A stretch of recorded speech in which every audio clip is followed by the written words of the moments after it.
something about it. Okay, but who knows? As for the queen, maybe she was chosen to be queen for this very reason. She still can't go in front of the king. Tell Mordecai. Okay, it'll be done. Thank you.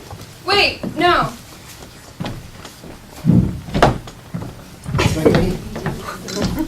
You got an idea? Yeah. Tell Mordecai to tell all the Jews in Shushan to fast in my behalf for 3 days, and I will too, and my maids. And then in those 3 days, then I will talk to the king. It'll be done. Queen Esther, you still can't present yourself in front of the king without being invited.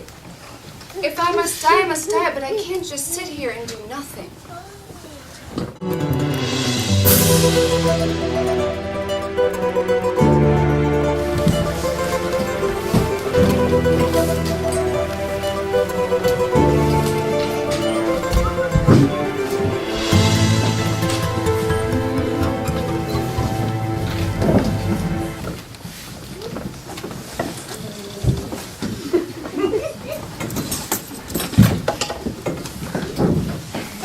Quick prayer.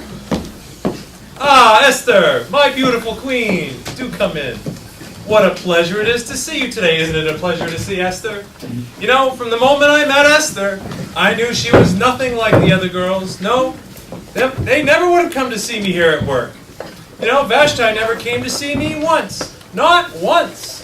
No, sir. Although that all uninvited guests are subject to execution, and Persians are very well known for their ways of execution. Escapism, flaying, impalement, dismemberment. Okay, all right, I get the point. I can see how that may affect some people, but not my Esther.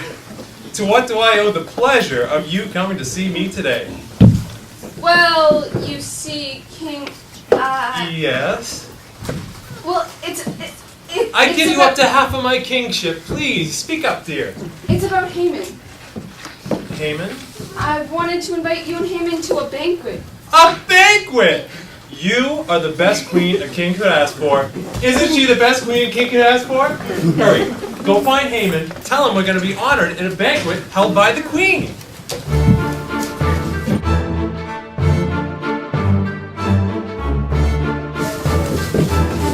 King Ahasuerus and Haman joined Esther for a lavish banquet that very day. During the meal, the king asked Esther what it was she was requesting. He assured he would give her anything to half of the kingship. Esther had the chance to ask for anything, but instead she invites the two of them back again for another banquet tomorrow. We're not sure what made Esther wait to tell the king what she wanted to say, but perhaps she thought of the counsel found in the book of Proverbs. Proverbs 29:11.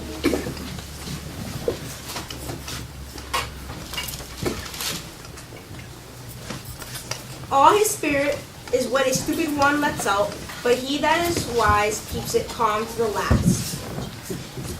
Proverbs also says that pride is before a fall. As Esther would find out, both segments should be taken to heart.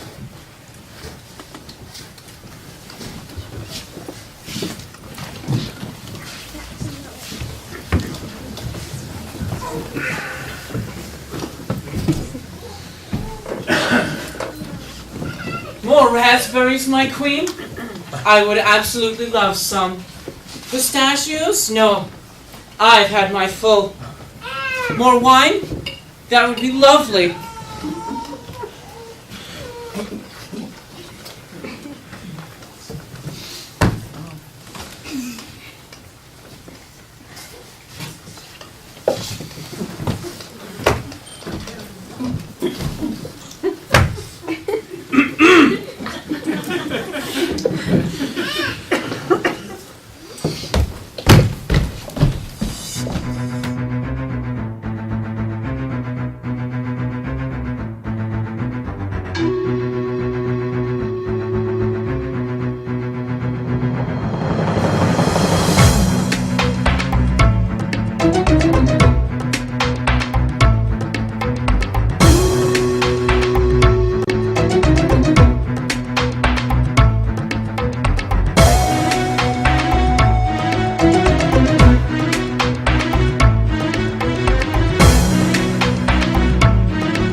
life is meaningless. I said we have guests.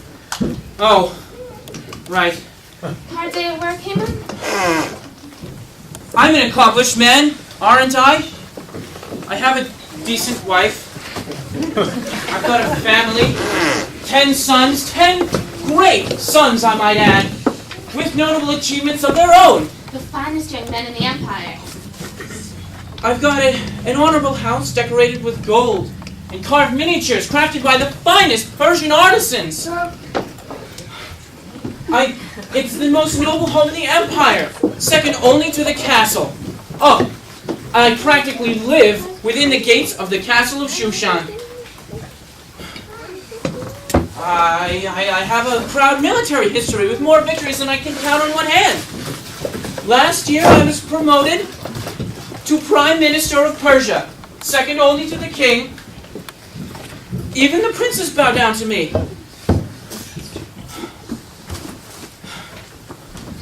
What's more, Queen Esther herself invited me to a private royal banquet of raspberries and pistachios, foods fit for the king. And it seems like she's making a habit of inviting me to these gatherings because I'm dining there as well again tomorrow. See, you have many things to be proud of. Your life is not so meaningless. Do you think that any of this means anything to me as long as that Mordecai keeps mocking me in front of everybody? Always refusing to pay me any respect at all. He's there when I enter the gates of the castle, and he's there when I leave again. I can never be happy as long as I see his smug face tormenting me. Rebellious, good for nothing. Haman, you'll be happy soon enough. That decree sent out by the king ensures he'll be dead within a year. No law written by a Persian king can be annulled. He'll be gone before you know it. A whole year of him mocking me in front of everybody? I'd rather die. Isn't it directed from the king that everyone bow down to you as you pass by? It's supposed to be. Not that Mordecai cares. You see the king every day. Why can't you just suggest to the king that Mordecai is acting rebelliously against the king's prime minister? I don't want to whine to the king. Haman, if the king thinks that Mordecai is disrespecting him, he'll sentence him to death. That's it. The king's got zero tolerance for disrespect. I could tell him tomorrow. He would be gone in as little time as it takes to build the impaling stake. You could always save him the trouble of building the stake. You could build one 20 cubits high, 30 cubits high. 50 cubits high. Zeresh, send my servants to find the tallest tree and have it cut down. I want this to be the tallest impaling stake ever seen.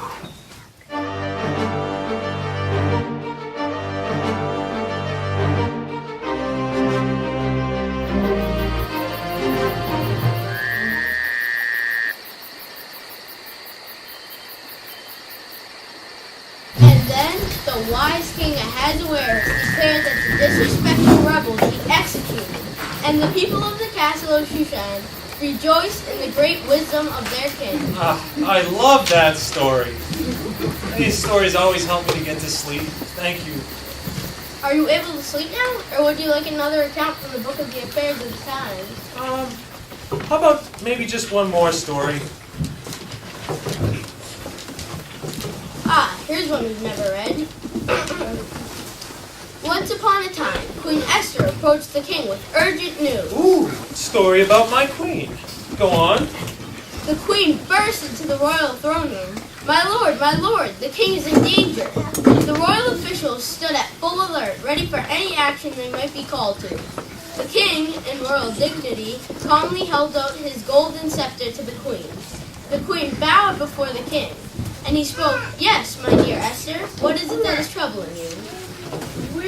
"My king," said the beautiful queen, "your life is in danger." The queen went on to tell a tale of betrayal and treachery. The very doorkeepers of the castle of Shushan, Big Ben, and Teresh, high court officials, were plotting to assassinate the king. Assassinate the king? What happened with all this? As the wicked men were meeting together to discuss their evil scheme, another man, a man loyal to the king, overheard their plot. He hurried to the nearest soul he could entrust with such information. Queen Esther, would she prove faithful? Could she be trusted? There was not a moment to waste. He had to make a choice. His gauge of character proved faultless, and the king was warned just in time. The royal guards, ever ready to defend their king, rushed out and searched for the traitors. They found the cowardly fiends and brought them before the king for judgment. The wise king Ahasuerus declared that the disrespectful rebels be executed, and the people of the castle of Shushan rejoiced in the great wisdom of their king. Wow, what a great story. You know something funny? I don't remember. It was just after the king pronounced Esther as his new queen. Ah, yes, I must have been caught up in the excitement of my wedding banquet. And it must have slipped my mind. Say, who was this anyway that turned these traitors in? Mordecai, one of the court officials, stationed at the gate. Mordecai. Doesn't seem to ring a bell. Tell me, what good do we do for this Mordecai to repay him for his loyalty?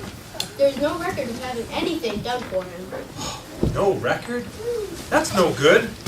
What if this Mordecai himself becomes upset and disturbed with the king and seeks to do him harm himself?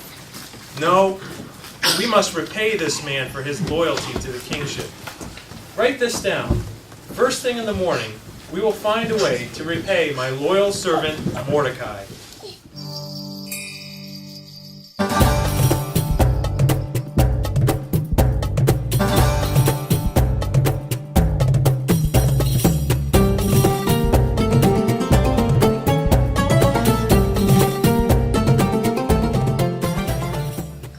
Prime Minister Haman is waiting in the outer courtyard to see you, my king.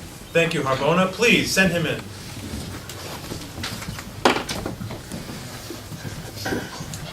Good morning, Haman. Good morning, my king. Haman, there's a man in my court who's proven himself to be loyal to the king. I should hope that the king's court officials would be loyal to the king. Ah, yes, but this man exceedingly so. He's really set himself apart from the rest. I'm sure this man has only done what the king so rightly deserves. He has proven to be brave, not afraid of exposing traitors, shrewd, quick to take action, and all the while maintaining the greatest of humility. Well, if you say so. Haman, I've been up all night, and I'm at a loss as to how to repay such a man for his loyalty. Perhaps you may have some ideas? Well, I'm sure a man so humble would consider the privilege of serving the king to be honor enough. But, since you asked, the royal princes of the king should find the most impressive royal suit. Like the one I wore to my inaugural ball. Yes, and they should find the strongest and most magnificent of all the king's personal horses. Like one of those young white steeds I just imported. Perfect! The royal princes should dress this man, ceremoniously, sitting upon the horse. Parade him into the city square, all the while shouting, "What an honorable man is to be exalted like this! This is what happens to those pleasing to the king!" I love it! It's great! Did you get all that? It's perfect. Then we'll waste no more time. Haman? Yes. I would like to give you the honor Yes? of personally fulfilling everything you just described to my loyal servant Mordecai. My king, I am so honored to Mordecai.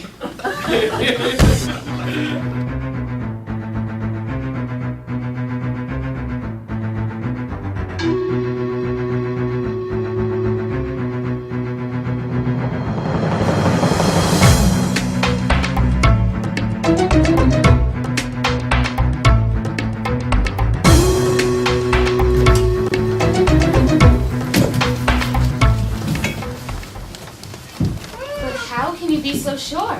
All I can say is that I'm sure. Kill me! Kill me now! What in the world is wrong with you? Make it a quick and a painless death. That's all I ask.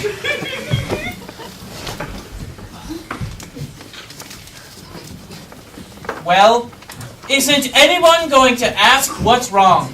What's wrong? What happened? Only the worst day of my life.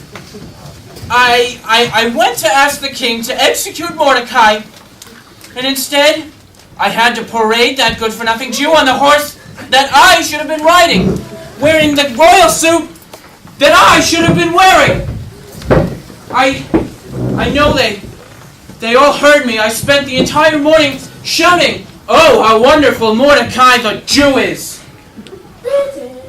I'll be the laughingstock of Shushan. I can never show my face again. Worst day ever. Did you say that Mordecai was a Jew, as in an Israelite? Please, I don't ever want to hear his name again. If this is true, this changes everything. What do you mean? If Mordecai is serving the God of the Jews, then Haman will not win but will fall, worse than today. Worse? How could anything possibly be worse than it was today? Is Haman in? I'm afraid he's very busy at the moment. The king sent me to remind him that he's expected at Queen Esther's private banquet. Of all days. Go on, banquets always cheer you up.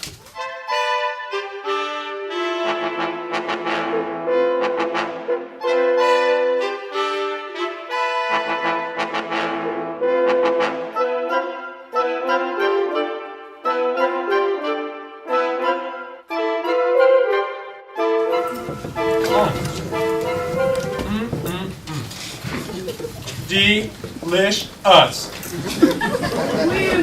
Esther, you've outdone yourself again. Now tell me, there's been something on your mind. What is it? Please, I promise to speak after we've eaten. My king, my queen. So Come in. sorry to keep you waiting. Haman, on another day, I may be upset, but here I am, eating the finest food prepared by a queen who knows how to feed a king. I think I'll let it pass. Thank you, my king. You know, 2 banquets in 1 week. Could life get any better than this? My king, more lamb. Oh, very cool.